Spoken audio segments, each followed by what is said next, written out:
Olha só, minha cozinheira que o Bolsonaro Caralho! Na posse, Pior né? que essa mina tem cara que cozinha muito bem, mano. Porra, Bolsonaro, mó bronca isso aí, hein, roubou, cara. Cadê, Rainy? Caralho, Saudade. Bolsonaro, roubar a cozinha Tá, vamos é lá. foda. Eu só quero mostrar, esse vídeo aqui não foi...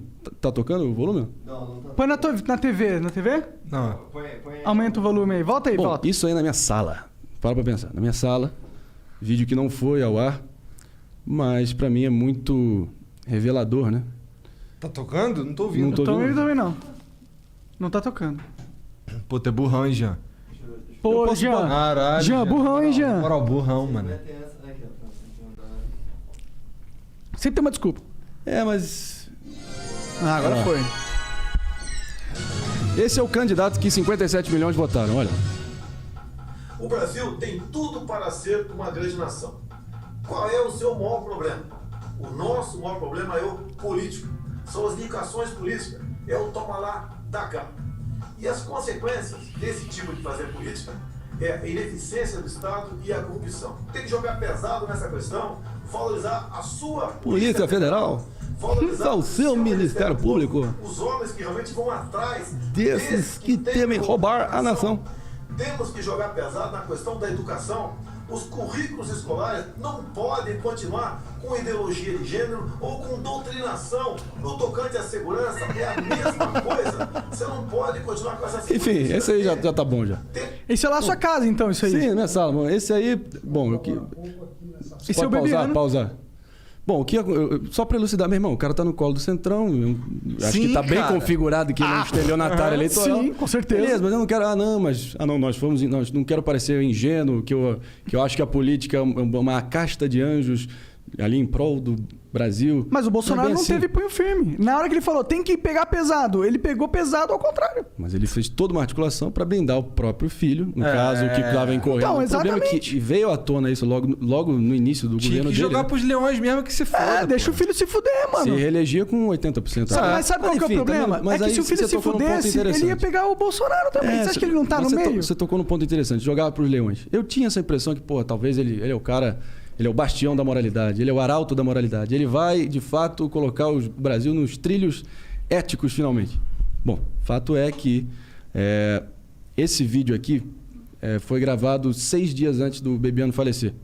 A gente tinha ensaiado e tinha feito um dia de gravação, que a gente estava se mudando da minha casa, que é essa aí, e a gente chegou a convocar um grande diretor chamado Bruno Barreto. Ele fez a gravação e estava ensaiando, talvez, promover isso e vender, enfim, criar literalmente um documentário para poder literalmente contar a verdade que aconteceu dentro da minha casa.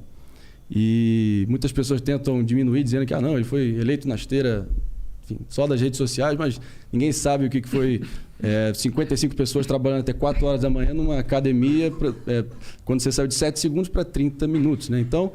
E esse cara, meu irmão, esse cara comeu pedra, eu vi ele padecendo, meu irmão. Esse cara me deixou lições humanas perenes, para sempre.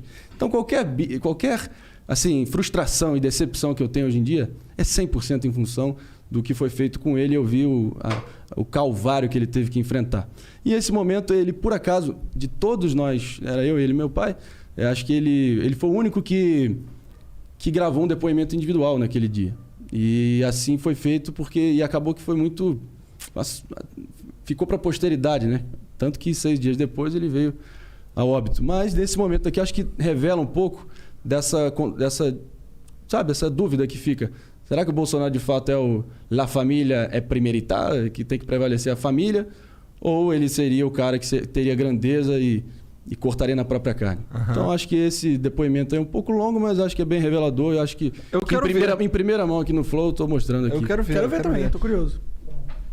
Como a gente contou agora há pouco, aqui nessa sala foram feitas as principais filmagens para a campanha. Né? Isso foi feito, na verdade, na pré-campanha, foi feito num diamante gigantesco aqui, uma equipe gigantesca do Franklin. Quem fez a direção foi o Roberto Medina. E o presidente, então, candidato, capitão, se sentava nessa cadeira aqui. E aqui foi feito um material grosso que depois foi usado na campanha. Nessa sala aqui, eu queria mostrar para vocês uma saleta de televisão que tem ali, aqui na casa do Paulo, onde nós tivemos conversas assim muito interessantes, as conversas mais profundas, volta e meia. Tínhamos um papo mais reservado por conta dos acontecimentos que ia se desenrolando, né, durante a campanha. Então, toda vez que a gente precisava bater um papo privado, era aqui. Eu entrava aqui com o Jair, fechava essa porta aqui, trancava e nós ficávamos à vontade aqui, né? E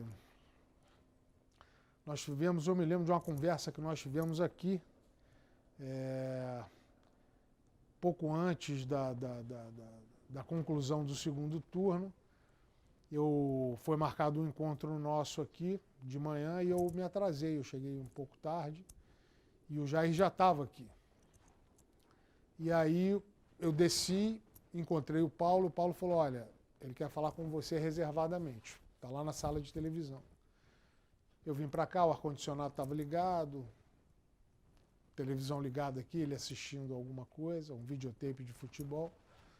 Essa porta eu fechei, tranquei, eu me lembro que ele estava sentado aqui, eu puxei essa banqueta e eu me sentei aqui, de frente para ele sentado ali. Eu também queria conversar, eu já vinha pensando em ter uma conversa com ele.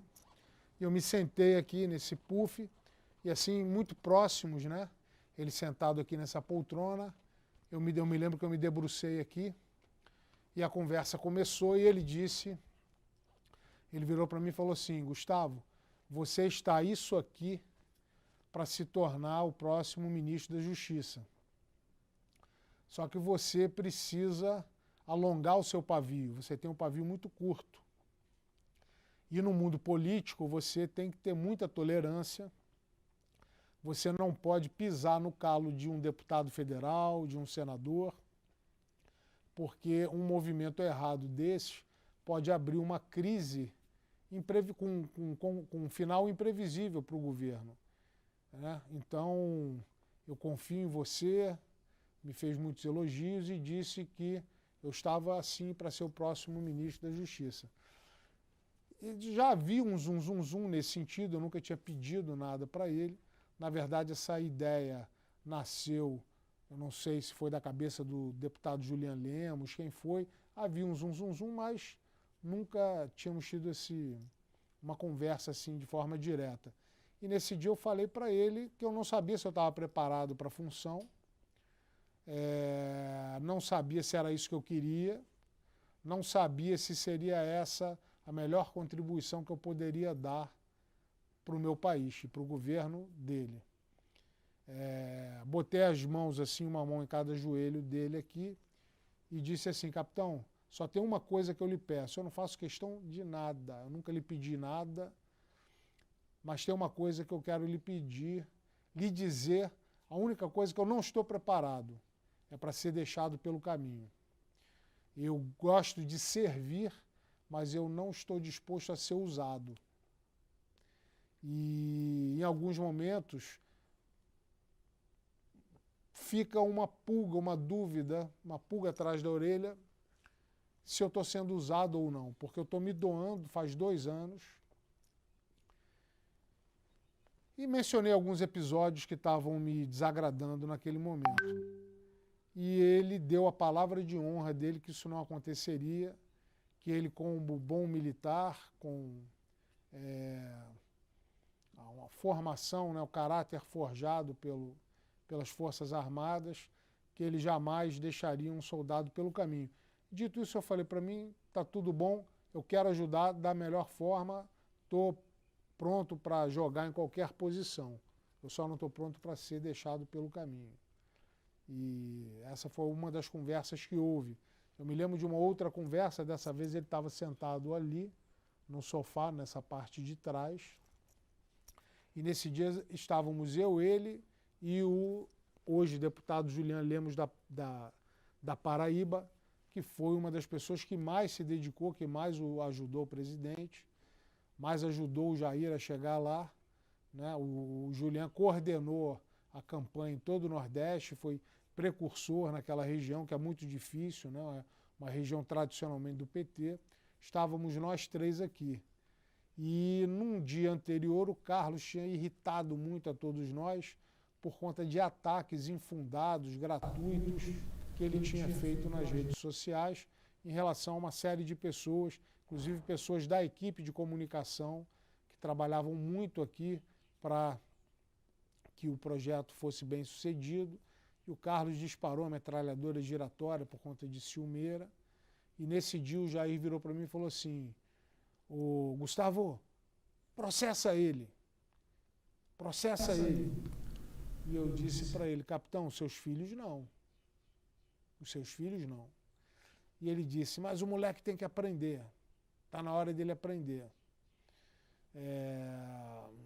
Talvez eu tivesse sido um acerto ter seguido a orientação dele, processado o Carlos, talvez assim ele tivesse tomado um susto, amadurecesse um pouco, porque ele não tem a mínima ideia do mal que ele faz às pessoas.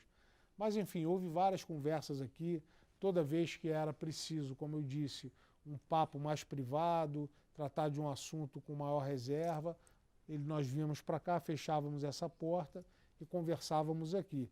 Além disso, principalmente depois da facada, aqui era o lugar em que ele dormia, ele descansava depois do almoço.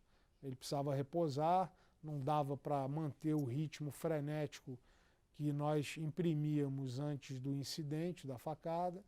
Então, invariavelmente, ele chegava aqui no final da manhã, início da tarde, almoçava, depois sentava aqui, nós botávamos futebol para ele assistir, fechávamos as cortinas, ligávamos o ar-condicionado e ele dormia aqui, descansava até estar recuperado para continuar as entrevistas e gravações e tudo mais. E 6 dias depois ele veio a falecer com um ataque cardíaco fulminante em Teresópolis. E essa parada aí? O que vocês pensam sobre isso? Bom, eu acho que é normal, coisa da vida? Fica permanente dúvida na minha cabeça se ele é capaz de tacar um filho dele para os leões. Acho que isso está claro que não é o caso. Na mesma medida que ele, no momento reservado com o braço direito dele naquela época, foi capaz de sugerir e até de incentivar um interessante processo. Isso. Eu acho que ele é um puta cara atormentado, entendeu? Eles vivem ali num síndrome de conspiração permanente, achando que... Faz sentido. Entendeu? E tem muita coisa mal resolvida no passado deles, mas também não vou ficar aqui bancando psicólogo. O fato é o seguinte, no plano moral, o que esse cara fez... Eu fui testemunho ocular 2 vezes durante a campanha, na minha casa, o Bolsonaro ali num momento singelo mesmo, assim. Para tudo. Você via que ele tinha uma gratidão e um puta afeto pelo Bebiano e falou: se não fosse por esse cara aí, jamais teria chegado onde eu cheguei. Ali para mim foi emblemático, entendeu? Para ver o peso que pelo menos parecia que o nosso presidente dava à presença e à influência e à importância que o Bebiano tinha no entorno dele. E não poderia ser diferente também, porque esse cara, cada buraco que esse cara dormiu, ele deixou de ver o pai falecer também, só para estar numa agenda oficial em Roraima de campanha. Meu irmão, o que esse cara fez para viabilizar o partido, o veículo necessário para qualquer candidato pleitear a presidência, inacreditável. É um esforço hercúleo que ele fez para tentar articular com o Bivar do PSL, no apagar das luzes também. Você acha que o Bolsonaro sabe algum mínimo detalhe dessa porra? Não, porque era devidamente poupado para também não ter que se preocupar com isso. Mas ele não deve fazer noção do que foi necessário para chegar a esse ponto. Mas também, eu acho que é o seguinte. Eu apresentei ali, antes ali o candidato que encantou 57 milhões de brasileiros, estava prometendo a moralização da política, a nova política, lei e ordem e liberalismo na economia. E se você ver friamente, qualquer um que tiver com os seus censos em dia vai ver que é um estelionato assim, em proporções monumentais o que ele fez. Com certeza. É outra pessoa completamente. Eu vou dizer, dê poder à pessoa e verás quem és.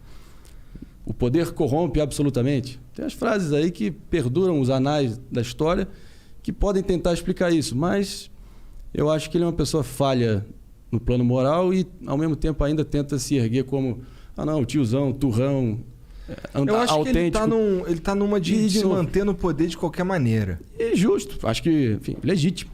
Mas o que foi necessário para ele tentar viabilizar essa situação é que, qualquer um que votou nele, foi o seguinte, 57 milhões de credores do Bolsonaro, tá? Óbvio que ele ainda retém uma parcela significativa desse montante, mas, pelo amor de Deus, tem uma parcela bem considerável que talvez só num cenário, de novo, do binarismo, da dicotomia que é, inclusive, PT-Bolsonaro, o que está sendo proposto que está ensaiado novamente, no momento, Mas, enfim... Nossa, se for Bolsonaro e Haddad de novo, eu vou Mas o que eu ficar tenho muito ressaltado aqui é o seguinte, do meu lado, acho que o que deixou a maior frustração foi ver o que esse cara padeceu até ele chegar onde ele chegou. Meu irmão, foi desumano. Tu acha que o Bolsonaro deixou ele pelo caminho? Quê? Pô, acho que tá nítido isso, Ele entregou ele pras hienas. Porque supostamente ele estava achando que ele estava confabulando com algum executivo da Globo para tentar fazer uma articulação ali, propositiva para tentar, sabe, remediar ali, ter uma relação institucional que seja com o maior veículo de comunicação do Brasil, que ele não tinha marcado de fato a reunião. Reunião essa que ele usou de pretexto para dinamitar o Bebiano, que acho que o general Heleno, um mês depois, fez exatamente a mesma reunião. E ele foi achincalhado, jogado para as traças. Enfim, o que eu extraí de toda essa experiência, meu irmão. E, de novo, não tem nenhum ginasiano aqui. Não tem nenhum usa óculos cor-de-rosa achando que vai ser mil maravilhas nem nada. A gente sabe que a política é esporte de contato, mas ao mesmo tempo tem valores humanos básicos, elementares, essenciais, de decência, de mínima gratidão, que ele feriu num grau, meu irmão, que eu nunca vi e espero nunca mais ver na minha vida.